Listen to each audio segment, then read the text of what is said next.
আসসালামু আলাইকুম রহমতুল্লাহি বারাকাতুহু। সম্মানিত ইনকিউবেটরে ডিম থেকে বাচ্চা ফোটানো বন্ধুগণ, আপনাদের জানার জন্য বা বোঝার জন্য এই ভিডিওটা। এই দেখেন, এই ডিমটা গত 20 তারিখ মানে 20শে জানুয়ারি 2026 সনে বসাইছি। আজকে 9 ফেব্রুয়ারি, তার মানে আজকে 19 দিন শেষ সময় আইসা এ দেখেন ডিমটা মানে কি এই ডিমটা আসলে ওই যে যাকে বাওয়া ডিম বলা হয়, মানে বীজ যদি না লাগে সেই ডিমটা আস্তে আস্তে মানে পছন্দ ধরে। তো যখন ফুটার সময় ঘনায় আসে তখন এইভাবে মানে ফাইটা যায়।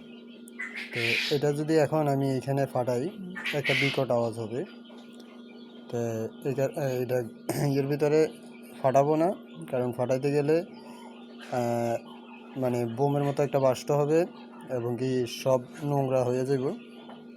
তো এটা শুধু আপনাদের দেখানোর জন্য যে এই ডিমটার মানে অবস্থা কি, এটা আপনাদের বোঝানোর জন্যই মানে করা। তো যারা ইনকিউবেটারে ডিম ফুটান তারা ফলো করবেন ডিমগুলো কোন পর্যায়ে আছে। যদি এই ডিমটা মনে করেন মেশিনের ইনকিউবেটারের ভিতরে ফুটে যেত, তাহলে দেখা যাচ্ছে যে ইনকিউবেটার নষ্ট হয়ে যেত। ইনকিউবেটারের ভিতরে একটা দুর্গন্ধ সৃষ্টি হইতো এবং কি ওইখানে মনে করেন দেখা গেছে এই একটা মানে ডিমের আরও ডিম নষ্ট হওয়ার সম্ভাবনা আছে। তো সবাই সতর্ক থাকবেন যেন ইনকিউবেটারের ভিতরে এভাবে মানে ভাবা ডিম না থাকলে এগুলা মানে চেক দিবেন, দিয়ে বার করে নেবেন। আসসালামু আলাইকুম রহমতুল্লাহ।